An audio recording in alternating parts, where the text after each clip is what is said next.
Hello, everyone, and welcome back to the second episode of our podcast, Scraps. We are your hosts, Lillian and Jordan. And in today's episode, we're going to be talking about the meat industry and how it has extreme impacts on our environment. And I know that sounds a little crazy, but I was shocked just as much as you are that the meat industry has such an impact, but it does. And we're going to be talking about how by simply scrapping the meat from your diet, everyday diet, can simply reduce your ecological footprint by a lot. Livestock has always had impacts on the environment, as humans and all species do. However, it became a big problem when industries became much larger and functioned at a much larger scale. When not properly managed, livestock production would cause overgrazing, desertification, and water pollution problems. However, as the meat industries have escalated in size, these problems still remain but are just intensified greatly, along with some other major environmental impacts. Some of these impacts include deforestation. So the reason for deforestation is so that there can be land for cattle ranching, and also they use the land for soybean production because soybeans are used to feed the cattle. And cattle ranching and soybean production is one of the biggest drivers for deforestation in the Amazon. And deforestation results in a reduction of species habitats and biodiversity, increases erosion, exacerbates climate change due to the releasing of greenhouse gases into the atmosphere. So deforestation is just bad all around, and we're doing this because of the meat industry. Another reason that livestock production is so bad for the environment is because it requires so much water to produce meat. You need more water to produce meat than you need to grow crops for us to get vegetables and grains. One of the reasons that meat industries use so much water is because it's growing so much food to feed all these animals. Beef requires the largest quantity of water to produce it. We're going to play a fun little game here. We're going to give you 5 seconds to answer this question. Guess approximately how many gallons of water is needed to produce 1 single pound of beef.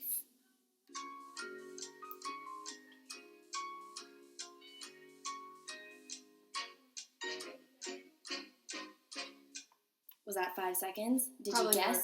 Did you have enough time to Google it? All right, well, if you didn't Google it, or if you didn't already know, it is about 1,800 gallons of water to produce 1 single pound of beef.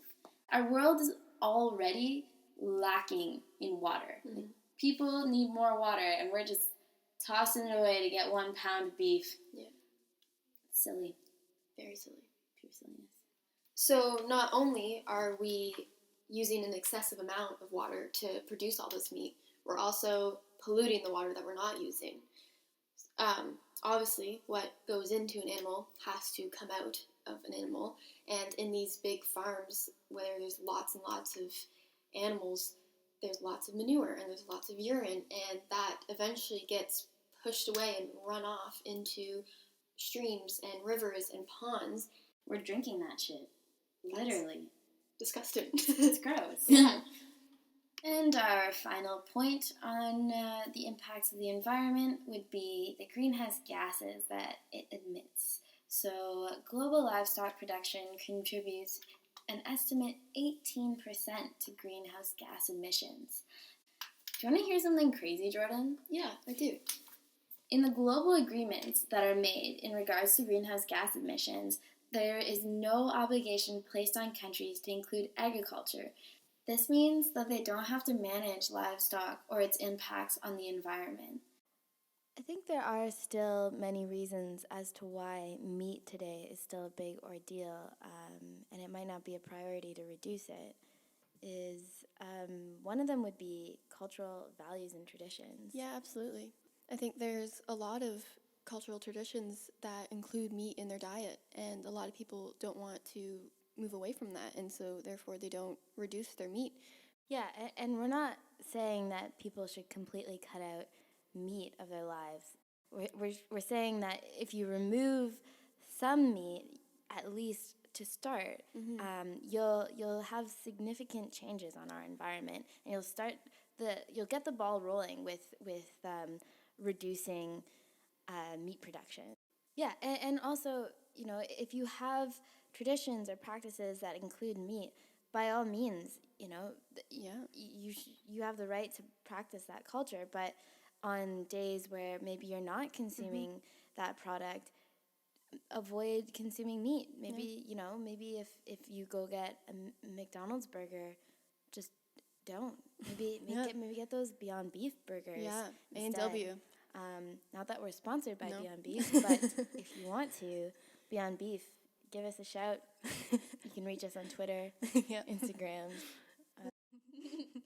Anyways, kind of on a personal story in regards to cultural practices, I would consider myself a flexitarian. I eat mostly a plant-based diet. However, my family I grew up personally hunting and fishing, and get a lot of my protein from that type of diet. And my reasoning for reducing my meat consumption, as we've talked about for the last 5 minutes, is the environmental impact of it.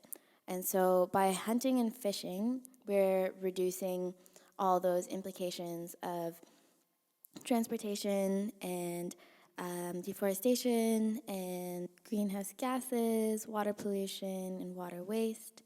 So all that's removed when you are hunting and fishing and living off the land in that sense.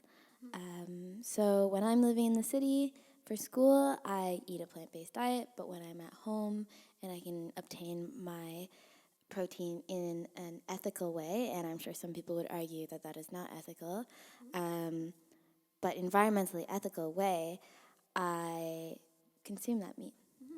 Yeah. And so this has been the best means for me anyways to get the proper amount of protein. But on that note, an argument that is very common is a lot of people avoid a plant-based diet due to the fear of not obtaining enough protein. Yeah, and that was definitely like one of my biggest fears going into vegetarianism, and definitely something that I used as kind of like an excuse for a long time to not do it, was that I don't count my calories, I don't count my like protein intake, and I'm like, how am I supposed to maintain a healthy diet filled with all the nutrients I need if I'm vegetarian? It's such a funny argument when someone doesn't eat healthy at all, and then they're like, well, I'm scared not to get enough protein. But if you're just eating like toast every day, you're not getting a lot of things. Yeah. I mean, I get the argument.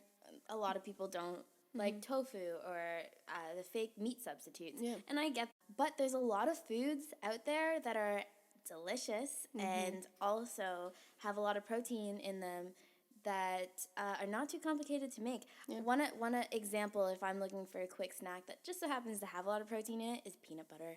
I love peanut butter. Peanut butter. So that's one of them. I know like oatmeal has a lot of protein in it. Chickpeas. And when you roast chickpeas and they're like chips almost, oh my god. Crunchy. Yeah. Or hummus. Like hummus is mostly made out of chickpeas, so you're gonna get a lot of protein from that. But yeah, even tofu. Like give tofu a couple tries before you dislike it.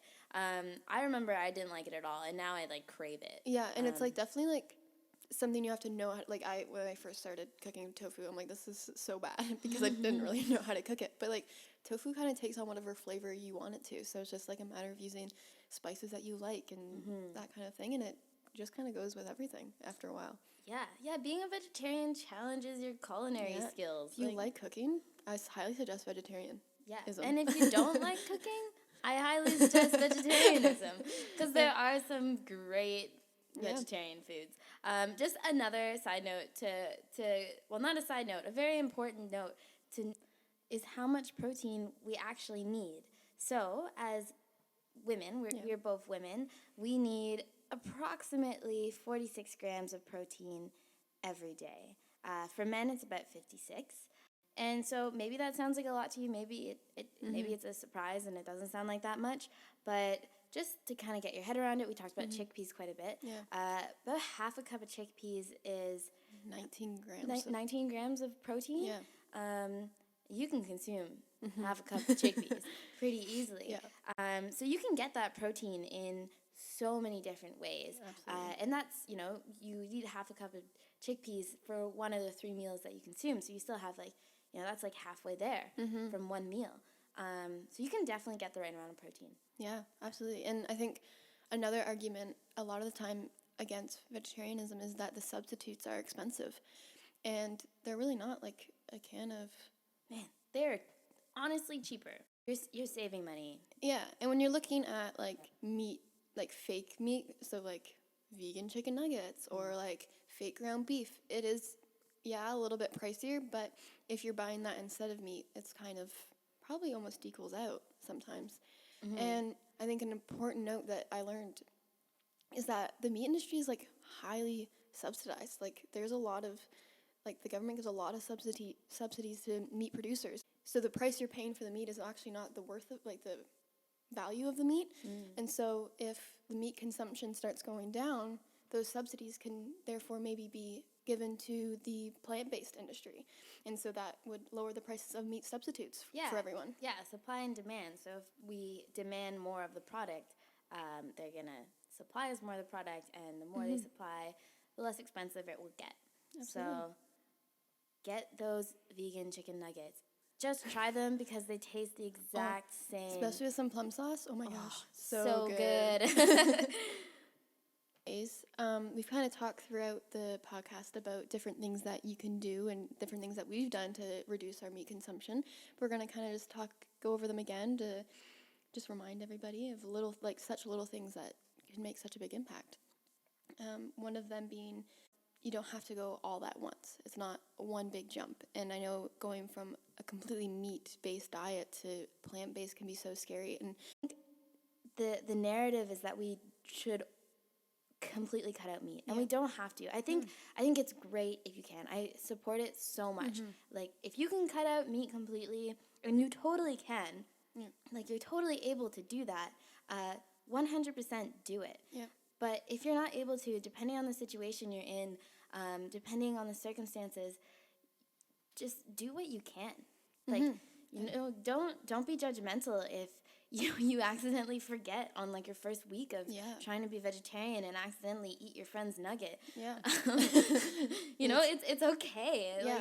Like don't be hard on yourself. You don't have to follow the social norms of being a vegetarian. Just do whatever you can in that moment to reduce your impact. And by doing that, you're just going to keep on reducing it more and more. Like we talked about it before, the more you do things to protect the environment and to protect yourself, the more it becomes addictive. Absolutely, yeah. It's just like it drives you to just keep doing more. And on the note of not being, you don't have to be this perfect vegetarian of never eating meat again. Like I still will eat like meat products, I guess, like gravy. I'll try if there's vegetarian gravy, I'll 100% have that. Yeah, that's a little bit of weakness. Yeah, but if there's not vegetarian gravy, I'm still gonna get a poutine if I'm craving a poutine. So I'm not restricting myself, but I'm just trying to embrace this other lifestyle of like trying to, for the most part, always eat a vegetarian diet. And so I think it's important to remember that everything counts. So even if if it's just meatless Mondays, that is so important. Just to like be conscious of it is the important part, being aware. We hope that this podcast helped raise awareness on the impacts of the meat industry on the environment, and that now that you know all this information, that maybe you'll try to challenge yourself. Let's try and pick a challenge. It can be a week, it can be a day. It depends on who you are. But try and pick a challenge and see through with it. And you can DM us on Instagram. Let us know how your challenge went. Yeah. And hopefully you'll tune back in for next week's podcast on local consumption. Yeah. This is Scraps, and I hope you guys have a wonderful week.